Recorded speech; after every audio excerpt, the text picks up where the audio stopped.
Good morning, and welcome to our Tuesday morning Bible study. We continue with our sermon series, O Me of Little Faith. It will be our Lenten theme for Sundays and Wednesdays, and so today we take a look at Mark. Pastor Scott, if you would read that for us, please. Mark 8:31 to 38. Then he began to teach them that the Son of Man must undergo great suffering and be rejected by the elders, the chief priests, and the scribes, and be killed, and after 3 days rise again. He said all this quite openly. And Peter took him aside and began to rebuke him. But turning and looking at his disciples, he rebuked Peter and said, "Get behind me, Satan, for you are setting your mind not on divine things, but on human things." He called the crowd with his disciples and said to them, "If any want to become my followers, let them deny themselves and take up their cross and follow me. For those who want to save their life will lose it, and those who lose their life for my sake and for the sake of the gospel will save it. For what will it profit them to gain the whole world and forfeit their life? Indeed, what can they give in return for their life?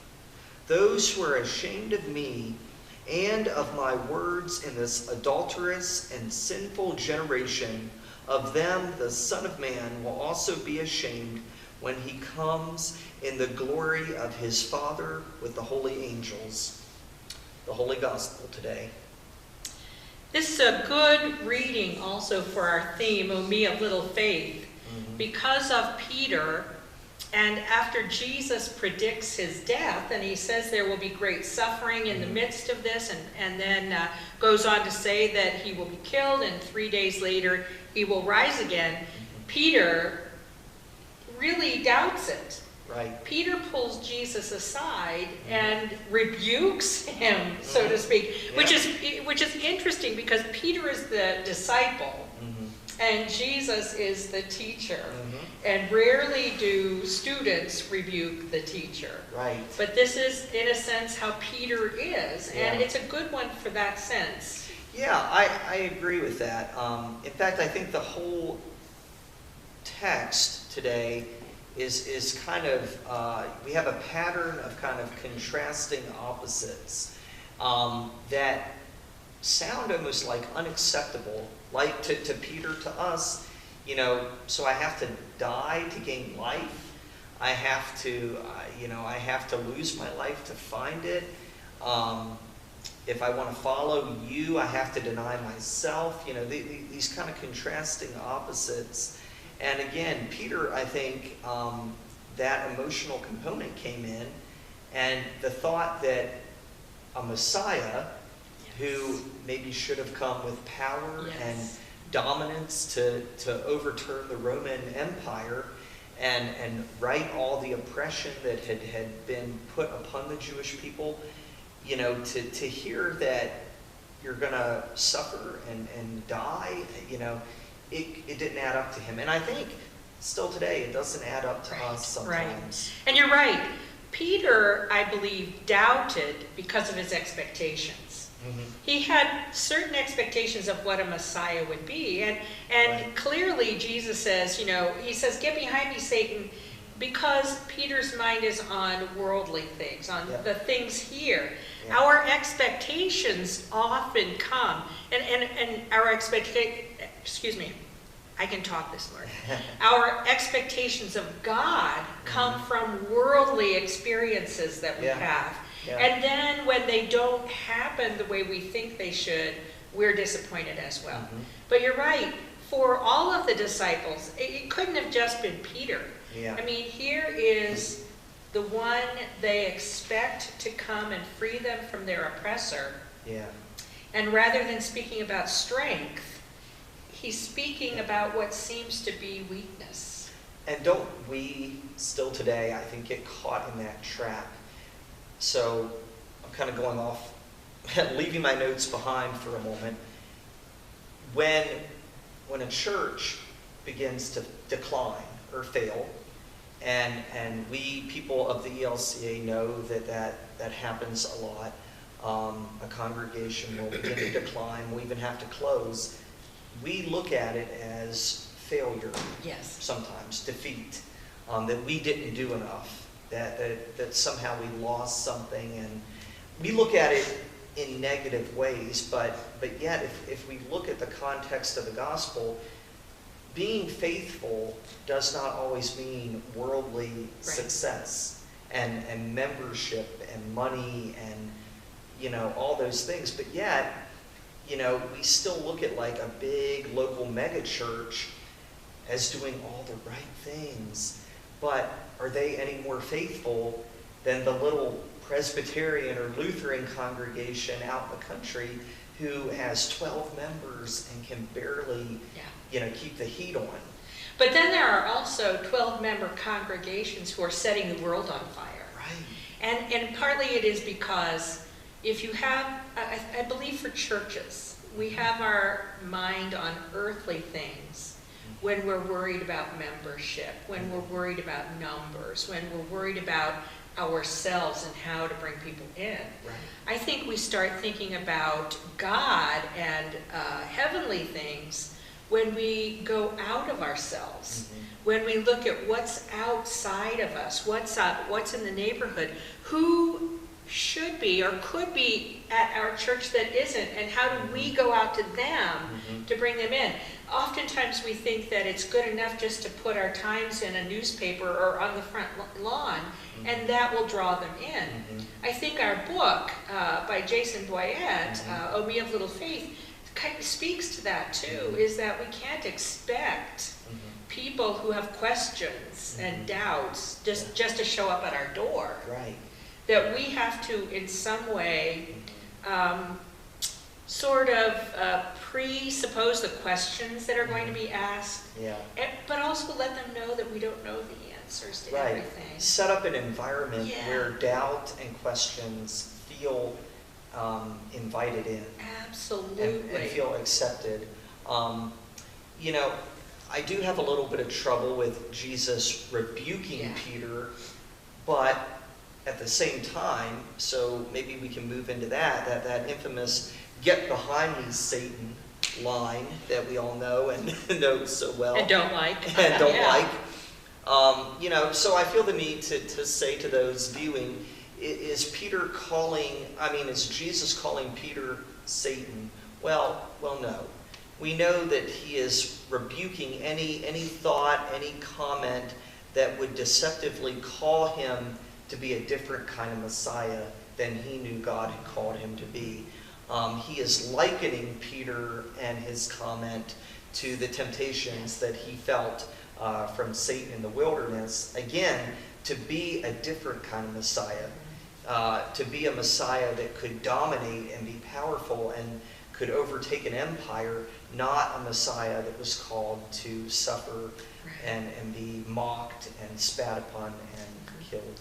And in fact, in one of the Gospels, and I apologize for not being able to name the Gospel that says it, it does say that in the wilderness, Satan leaves him until a more opportune time. And so it is that sense that Satan is going to show up over and over and over again. And so here, it is, Jesus recognizes that this is Satan tempting him again through Peter. And we have to understand that, yes, correct, Jesus is not calling Peter Satan, but he's calling his thoughts, his drawing him to look at his identity in a different way as that temptation. Absolutely. But yeah, on a human level, I like to identify with a Jesus who, when Peter is sinking beneath the waves, why did you doubt? Don't be afraid. Yes. And not a rebuke. But yet, again, this is a key moment where Jesus is telling them what kind of Messiah he will be. And he had to kind of emphatically make that point here. Well, and interestingly enough, this is the first of 3 times that he will tell them what kind of Messiah he will be. And every time they have difficulty with it. Every time. Yes. So I'm going to ask what might seem like a question that I think has been asked a million times, but how do we faithfully follow Jesus today? If this text is kind of giving us an idea of, again, those contrasting opposites, deny oneself, take up your cross, follow me, for those who want to save their life will lose it, and so forth. What does that mean for a believer, you and I, anyone who wants to follow Jesus? How does that look today? What do we think about that? Well, I think it means at times we have to forgive ourselves for, not for doubting, but forgive ourselves for feeling like God is absent. That we have to in some way know that there is this balance in life, but there's also this balance in faith. And we're not always in control. In fact, we're never in control. And how do we then continue to be faithful Christians? How do we continue to love God with all we have and love our neighbor as ourselves when sometimes we just don't feel like it? And I think that's a difficult piece to talk about. In fact, interestingly enough, over the past couple of weeks, in conversation with other people, I've used the phrase, fake it till you make it.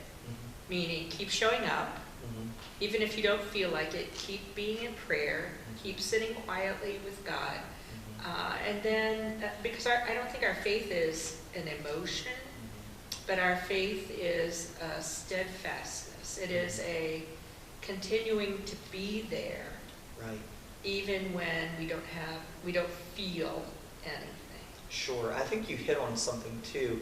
I think we often put the responsibility of denying ourselves and following and losing life, whatever that means, and however we do that today, we think that it's up to us to do that we have to give up something, that we have to live a lifestyle of denial and a lack of self-care even at times. But I think when we put the responsibility on God and the Holy Spirit to help us follow, to help us live in selfless ways, that's a different dialogue than that we're having, that it's not up to us to be perfectly faithful. It's up to God to be faithful in us and through us. And if you think about it, God is the one who gives us our faith. God is the one who nurtures our faith. God is the one through the Holy Spirit who helps us respond to our faith. So it does all come from God, but in our earthly thinking, we believe that to be successful, because let's be real, that's what the world is about, right? Success. In order to be a successful Christian, I need to do these things. There are certain things I need to do. And I do think that takes God out of the equation. And in a sense, it's not that we're not Christian, and it's not that we're not faithful, but there's something not quite right with the relationship. Right. I want to hit on a point you made a minute ago, the fake it till you make it. I love that thought. I've heard it before, and I think you articulate it well in terms of faith. It ties into the book, O Me of Little Faith, that we'll be diving into in Lent. Jason Boyette, as he struggled with what it meant to have faith and how to have doubt but still be a faithful, practicing Christian, what did that mean for him? Well, it meant fake it till you make it.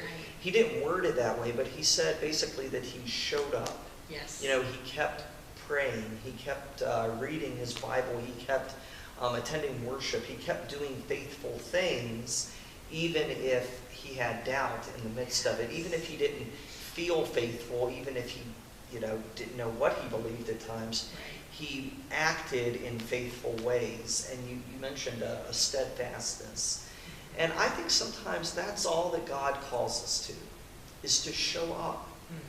And I've heard it kind of put this way too, that in a church community, There will be weeks that the beauty of the liturgy, I don't know how to say this succinctly, but the beauty of the liturgy is that some weeks I won't feel that I can sing along, that I can pray the words. I won't feel it, but maybe I can have faith that the one beside of me is kind of singing and praying on my behalf.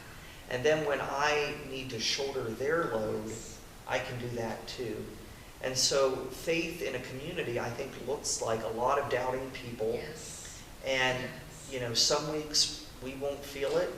We won't want to sing. We won't want to pray. But if we show up believing that, my neighbor next to me is kind of helping my voice to be lifted when I can't lift it, I think that's a beautiful thought. And I think that feeds into, we are living in such a polarized time right now. And what I mean by that is everything is either or. Mm-hmm. Either you're for something, and if you're for something on this side, you have to be against this over here. Mm-hmm. So we live in this either or kind of world. The sad part of it is I believe that faith is not either or. Yeah. I think that faith is both and. Yeah. I think that we look at the either ors that we're doing. The both and tries to get us closer to the center where they cross over. And unless we're willing to give up our earthly thoughts and to look at a more heavenly thing, that's where community worship comes in.